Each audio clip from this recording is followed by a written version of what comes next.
समस्त अधिकारियों, विद्यालय संचालक साथियों, शिक्षकों, अभिभावकों एवं छात्र छात्राओं MPSPSA न्यूज चैनल में आपका स्वागत है।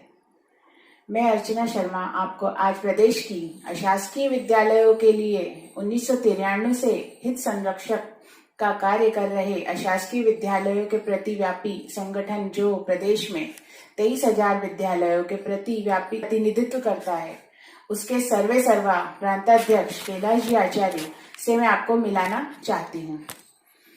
आज हमारे स्टूडियो में महान शिक्षाविद, कानून के ज्ञाता, अधिवक्ता के रूप में कार्य करते हुए विद्यालयों का पक्ष रखने वाले का स्वागत है। आइए हम उनसे अशासकीय विद्यालयों के एवं सरकार के पक्षों पर बातचीत करते हैं। नमस्कार रचना जी। नमस्कार। सभी चैनल के अशासकीय विद्यालय के संचालक साथियों और शासकीय जो भी पदाधिकारी या अधिकारी जो इस चैनल को देख रहे हैं, मैं सबका अभिवादन करता हूं। और आज मैं आपके सम्मुख अर्चना जी के सवालों का जवाब देने के लिए उपस्थित हुआ हूं। सबसे पहले मैं आपसे ये प्रश्न करना चाहती हूँ कि संस्था द्वारा फीस नहीं लेने या माफ करने के जो मीडिया और सोशल मीडिया में जो भ्रामक खबरें फैल रही है, उसके बारे में आप क्या कहना चाहेंगे? देखिए, अशासकीय का मूलतः संचालन का आधार शुल्क होता है। अशासकीय विद्यालय की संचालन समितियां छात्रों से शुल्क एकत्र कर अपने विभिन्न संसाधनों में निवेश करते हुए छात्रों को उच्चतम शिक्षा का प्रयास करती है। और कोविड-19 के चलते विभिन्न शासन की एजेंसियों के द्वारा अपने बयान जारी नहीं करने और सोशल मीडिया के द्वारा अपने अनुसार शुल्क माफ करने की भ्रामक सूचनाएं प्रदान करना और उन सूचनाओं के माध्यम से जो पालक चाहता था कि शुल्क जमा करे, वह भी यह सोचकर घर में बैठा है कि शुल्क माफ हो जाएगा, मुझे जमा नहीं करना पड़ेगा। कितनी विडंबना है। जो संस्था उसके छात्रों को एक योग्य नागरिक बनाने की दिशा में प्रयास करती है, जो छात्र बड़े होकर उनकी कमाई का सहारा बनते हैं, उन्हीं संस्थाओं को कहीं न कहीं डैमेज करने का प्रयास पालक इन भ्रामक सूचनाओं से कर रहा है। तो हमने मध्य प्रदेश शासन माननीय मुख्यमंत्री जी से एक निवेदन किया है, ज्ञापन के माध्यम से, जो 12 जून को दिया गया है। प्रदेशव्यापी इस ज्ञापन में यह प्रथम बिंदु दिया गया है कि जो भी भ्रामक सूचनाएं सोशल मीडिया में या समाचार पत्रों में प्रकाशित हो रही है, उन्हें माननीय मुख्यमंत्री जी या संबंधित कोई भी अधिकारी आदेश जारी कर या उस सूचना का खंडन करते हुए जारी करे। क्योंकि उच्च न्यायालय द्वारा, उसके बाद आपका हरियाणा न्यायालय के द्वारा, राजस्थान न्यायालय के द्वारा शुल्क लेने के लिए स्पष्ट आदेश प्रसारित किए गए हैं। इंदौर खंडपीठ ने भी एक आदेश प्रसारित किया है, जिसके तहत शुल्क लेना संचालकों का अधिकार है, उसे कोई रोका नहीं जा सकता। तो उनका कथन भ्रामक सूचनाओं के ऊपर रोक लगाने के लिए हमने लगाया। Thank you. धन्यवाद। आपसे दूसरा प्रश्न पूछना चाहूंगी कि शासन अशासकीय विद्यालयों को आर्थिक सहयोग प्रदान कैसे करेगा? देखिए, मध्य प्रदेश शासन का मूल उद्देश्य प्रदेश में गुणवत्तापूर्ण शिक्षा का प्रसार करना है। अशासकीय विद्यालय उसकी एक कड़ी है और पूर्णतः अपना योगदान दे रहे हैं। निश्चित रूप से शासन को ऐसी अवस्था में, जब अशासकीय विद्यालयों के आर्थिक स्रोत सूख से गए हैं, शुल्क उनका जमा नहीं हो रहा है, शासन द्वारा दिए जाने वाले शुल्क प्रतिपूर्ति में भी 3 साल हो गए हैं और इस ज्ञापन के देने के तत्पश्चात तुरंत एक वीसी हुई है और उस वीसी में शासन ने यह माना है कि 2016-17, 17-18 और 18-19 का जो भी शुल्क प्रतिपूर्ति बाकी है, वो शीघ्रतम विद्यालयों के खातों में जमा की जाए, उसकी प्रक्रिया पूर्ण की जाए। ऐसे आदेश उन्होंने प्रसारित किए हैं। निश्चित रूप से यदि ये पैसा विद्यालयों को मिल जाता है तो शासन का एक सहयोग होगा जो कि उनका अधिकार है और उस से वो अपने खर्चों को कहीं न कहीं एडजस्ट करेंगे। लेकिन ये शुल्क भी प्रतिपूर्ति जो मिलेगी वो ऊंट के मुंह में जीरे के समान होगी और निश्चित रूप से उन्हें एक बड़े फंड की आवश्यकता होगी और उस फंड के लिए मेरा निवेदन मध्य प्रदेश शासन से इस ज्ञापन के माध्यम से था। मध्य प्रदेश प्रांतीय अशासकीय शिक्षण संस्था संघ ने एक ज्ञापन के माध्यम से यह मांगा है कि अशासकीय विद्यालयों को 1 लाख रुपए प्रति विद्यालय कम से कम शासन सहयोग करे और साथ ही कम से कम 5 लाख रुपए का ऋण बैंकों के माध्यम से या अन्य वित्तीय संस्थाओं के माध्यम से शासन प्रदान करे जो ब्याज मुक्त हो। शनै शनै उसकी वसूली की जा सकती है, लेकिन वर्तमान कोविड से बाहर निकलने का सुलभ साधन यही है जो हमने शासन से मांग की है। अब आपसे पूछना चाहूंगी मैं, अशासकीय विद्यालयों की निशुल्क छात्रों की शुल्क प्रतिपूर्ति वर्ष 2018-19 की आप किस प्रकार करेंगे? देखिए, 12 जून की बीसी में शासन ने उससे संबंधित प्रक्रिया शुरू करने के आदेश प्रसारित कर दिए हैं। ये हमारी मांग थी कि शासन 2018-19 की जो पूर्व मांग के ऊपर उनने 30% राशि सभी साथियों को उपलब्ध करवाई थी, सभी विद्यालय के खातों में डाल दी गई थी। पुनः जो 70% राशि बची हुई है उस राशि के लिए उनने नोडल्स को आदेश दे दिए हैं। नोडल्स शीघ्र उसको प्रतिपूर्ति करें और खातों में पैसा डाले तो निश्चित रूप से संस्थाओं को एक सहयोग होगा। 17 और 18, 16-17 और 17-18 दोनों वर्षों के लिए भी उन्होंने आदेश दे दिए हैं जो शीघ्र पूर्ति होने की संभावना है। यह एक राहत का काम करेगी अशासकीय विद्यालयों के लिए। सभी संस्थाओं या विद्यालय द्वारा लिए गए भवन वाहन आदि की जो ऋण लिए गए हैं उसके बारे में आप क्या कहना चाहेंगे? देखिए, छात्रों के चहुमुखी विकास के लिए जो बच्चे दूर दूर से संस्थाओं में आते हैं, निश्चित रूप से उन्हें आवागमन के लिए संस्थाएं गाड़ियां उपलब्ध करवाती हैं और बहुत सारी बसें ऋण पर होती हैं। संस्था के इतने स्रोत नहीं होते हैं कि वो नगद भुगतान करके गाड़ी को खरीदे। कई फाइनेंस कंपनियां हैं जो उसको फाइनेंस करती है। इस कोविड-19 के चलते जब शुल्क का जमा होना बंद है, ऐसी अवस्था में इन गाड़ियों की किस्तें या भवन के ऊपर लिए गए ऋण की किस्तें संस्थाएं समय पर जमा नहीं कर पा रही है।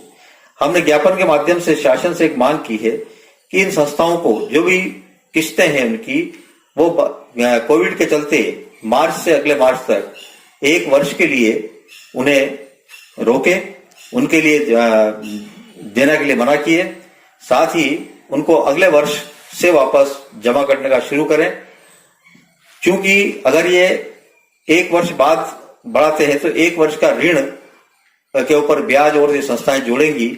अतः मेरा निवेदन ज्ञापन के माध्यम से था कि इनकी अवधि ही 1 वर्ष बढ़ा दी जाए, ऋणों की अवधि 1 वर्ष बढ़ा दी जाए ताकि ये 12 किस्तें उनको फ्री मिल जाए, 12 किस्तें भरना नहीं पड़े और आगामी सत्र से वापस उनका किस्तें जमा होना चालू हो जाए जो समय से जमा होगा, जिससे कोई आर्थिक विषमता भी पैदा नहीं होगी और कहीं कोई अराजकता भी जन्म नहीं लेगी। सभी विद्यालय द्वारा मध्य प्रदेश शासन मान्यता क्रीड़ा संबद्धता शुल्क जो कि उन्हें चुकाना होता है उस बारे में क्या सोचा है? जी, बहुत अच्छा सवाल है आपका। देखिए, वित्तीय संस्थाएं उनके मैनेजर अलग होते हैं, लेकिन जो शासन द्वारा क्रीड़ा शुल्क लिया जाता है, शासन द्वारा मान्यता शुल्क लिया जाता है जो कि बहुत बढ़ा दिया गया है। मान्यता शुल्क विगत सत्र से डबल कर दिया गया है जो कि अशासकीय विद्यालयों के साथ न्याय संगत नहीं है। निवेदन यह होगा कि इस डबल शुल्क को वापस करके आधा शुल्क किया जाए, जो पूर्व वर्ष था यथावत ऐसा ही किया जाए तथा उसे 1 वर्ष के लिए बिल्कुल माफ कर दिया जाए। 1 वर्ष शासन किसी भी संस्था से किसी प्रकार का कोई शुल्क न ले। इवन माध्यमिक शिक्षा मंडल भी जो परीक्षा शुल्क लेती है, परीक्षा शुल्क का राशि न्यूनतम रखे जिससे समय पर बच्चा परीक्षा में बैठ सके। और ये संस्थाएं जो भी शासन को शुल्क जमा करती है 1 साल के लिए उस शुल्क को माफ कर दिया जाए। आगामी सत्र से फिर शासन उसको लगा सकता है, संस्थाओं को कोई आपत्ति नहीं होगी। यही ज्ञापन के माध्यम से हमने माननीय मुख्यमंत्री जी से मांग की है। मान्यता के लिए संस्थाओं के जो रजिस्टर्ड किराएनामे की शर्त है उसके बारे में सभी संस्थाएं क्या सोच रही हैं? देखिए अर्चना जी, आपका सवाल बहुत ठीक है। दूसरा, मध्य प्रदेश शासन का ये जो बिंदु है, यह बिंदु उन संस्थाओं के लिए पूर्णतः अन्यायपूर्ण है जो 1994 से संचालित है। 1994 में जो मान्यता नियम बने थे, उन मान्यता नियम में कहीं भी यह नहीं था कि किरायानामा रजिस्टर्ड होगा। केवल किरायानामा एक 10 रुपए के स्टाम्प पर बनाया जाता था और 10 रुपए के स्टाम्प को नोटरी भी नहीं करवाई जाती थी। बाद में इसमें नोटरी शुरू हुई और नोटरी के बाद अब इन्हें रजिस्टर्ड किरायानामा मांगना शुरू कर दिया है। कक्षा 9 से 12 में रजिस्टर्ड किरायानामा मांगा जाता है।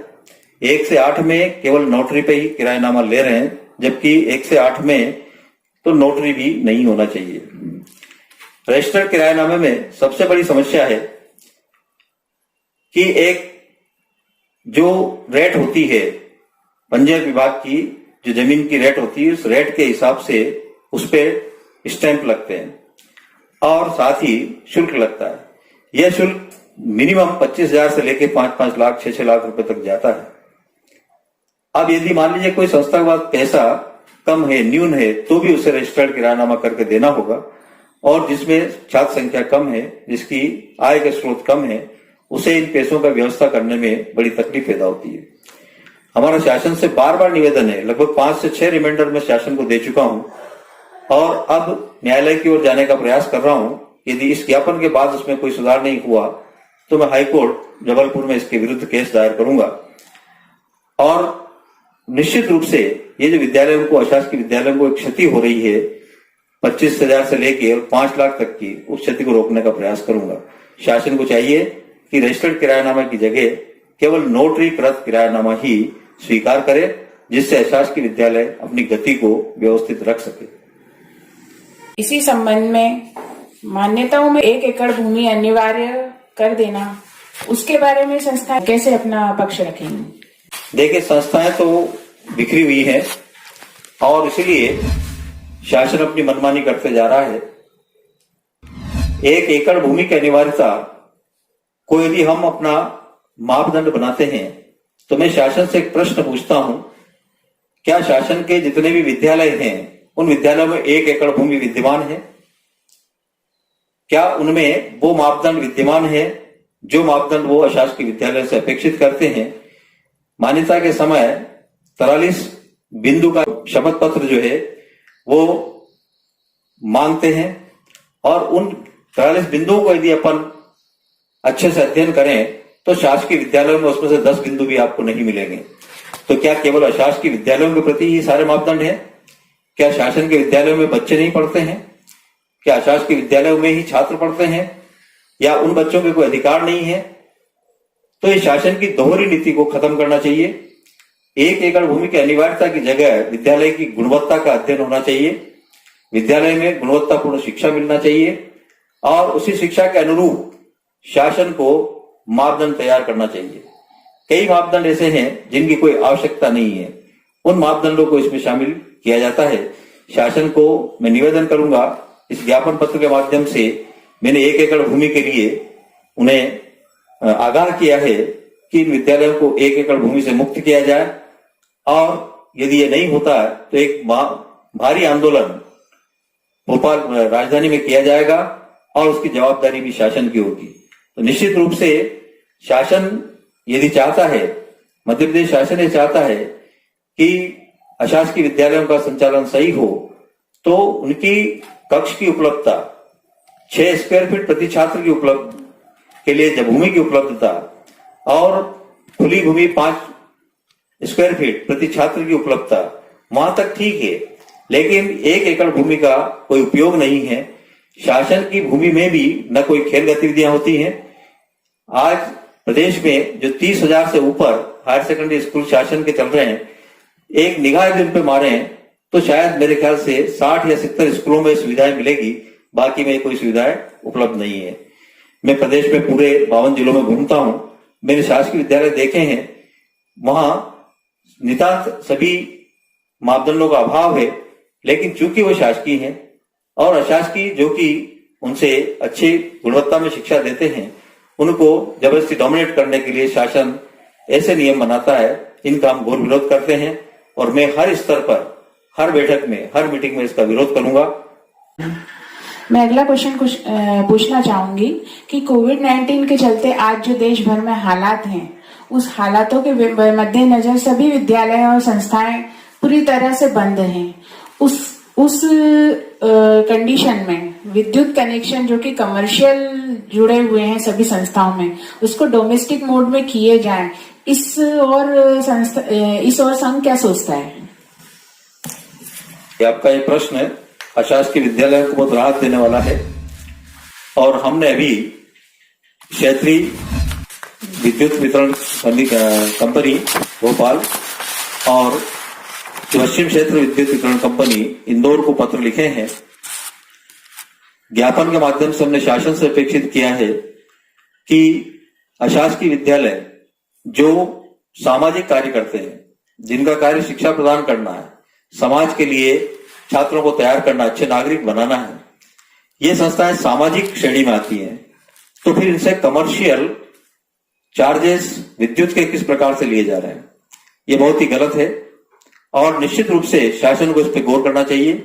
और इस ज्ञापन के माध्यम से जब बात उन तक पहुंची है तो कुछ निर्णय लेकर इसे डोमेस्टिक करना चाहिए या कोई भी एक ऐसी दर निकाले जिस दर से अशासकीय विद्यालय उसे आसानी से भुगतान कर सके, या पूर्णतः अशासकीय विद्यालयों को निःशुल्क विद्युत कनेक्शन देना चाहिए और विद्युत व्यवस्था देना चाहिए, जिससे छात्रों का और प्रसार हो सके।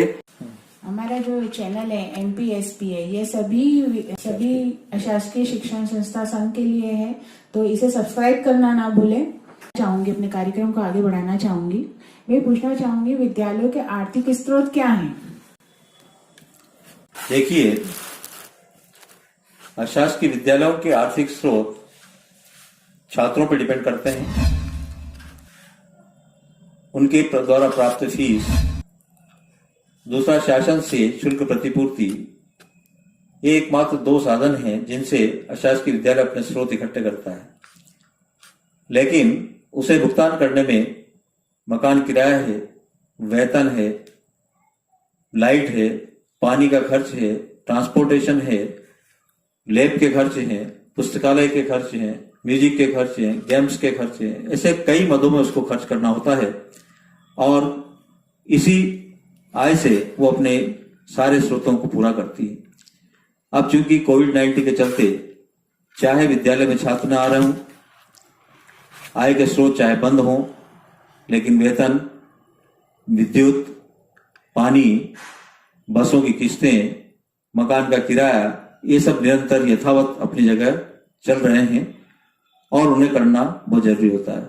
तो निश्चित रूप से प्राप्त शुल्क लगभग 100% उसी में लग जाता है। जिन विद्यालयों की संख्या कम है उन्हें कर्ज पे लेके इसका भुगतान करना पड़ता है। यानी कुल मिला के अशासकीय विद्यालयों में जैसा पालक समझते हैं कि काफी लाभकारी व्यवसाय है, ऐसा नहीं है।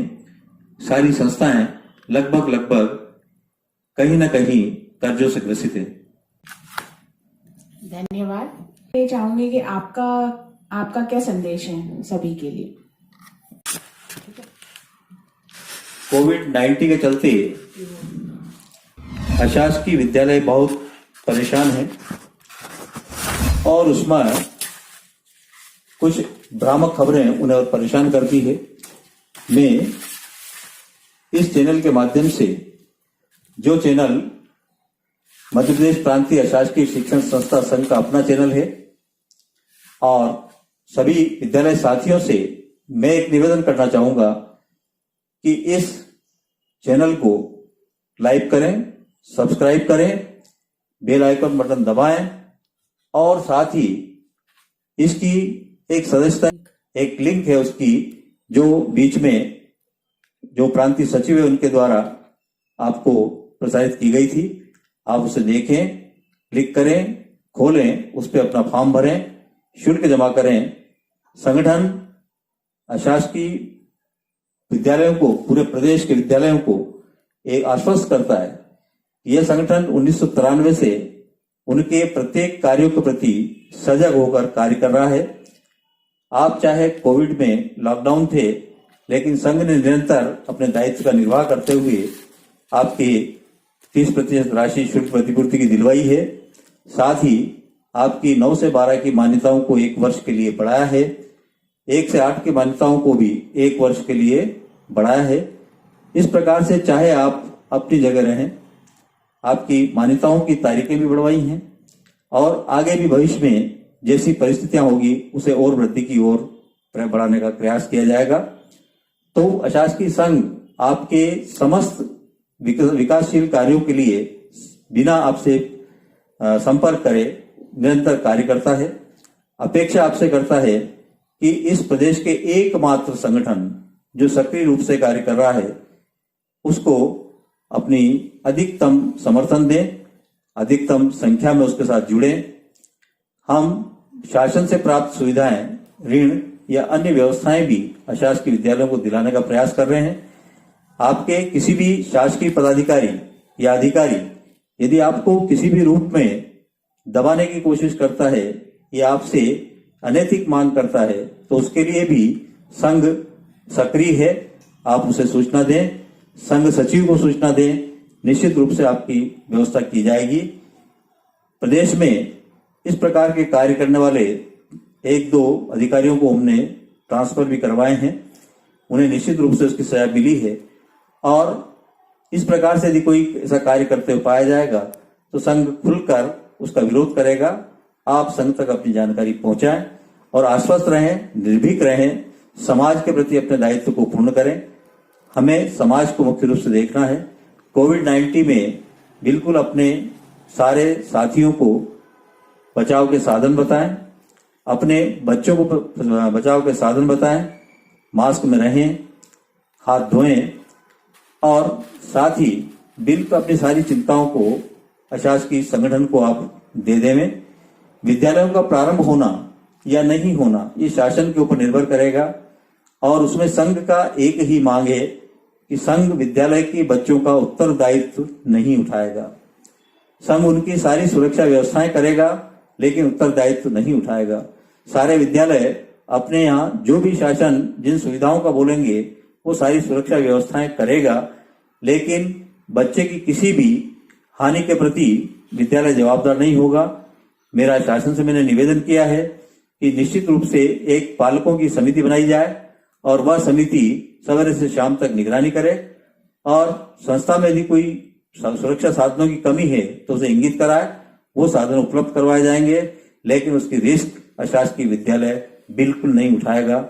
चाहे विद्यालय जब हो, शासन की मंशा अनुसार कोविड का जब असर कम हो तो चालू करे, अन्यथा हमें उन्हें ऐसा पढ़ाने की व्यवस्था में संलग्न करें जिससे बच्चों का नुकसान न हो और संस्था की आय पर कोई असर नहीं आए। मैं सभी भाइयों का एक बार पुनः धन्यवाद अदा करता हूं। आज आपकी चैनल का भी धन्यवाद अदा करता हूं जिसने मुझे यहाँ बुलाया और बुलाकर आज मुझे संचालकों के साथ प्रस्तुत किया। धन्यवाद। जय हिंद, जय भारत। साथ ही हमारे फेसबुक को अपनी आईडी में जोड़ें और अपने समस्त साथियों और अन्य ग्रुपों में जो आपके संलग्न दोस्त हैं, मित्र हैं, उन्हें भी इसको जोड़ें और हमारी फेसबुक पेज को लाइक करें। साथियों, MPPSA न्यूज का फेसबुक पेज मध्य प्रदेश प्रांतीय अशासकीय शिक्षण संस्था संघ का है, अपना पेज है, उसे आप लाइक करें, थंब इंप्रेशन दबाएं, जिससे आपको नवीनतम जानकारियां क्रमबद्ध प्रतिदिन प्राप्त हो सके।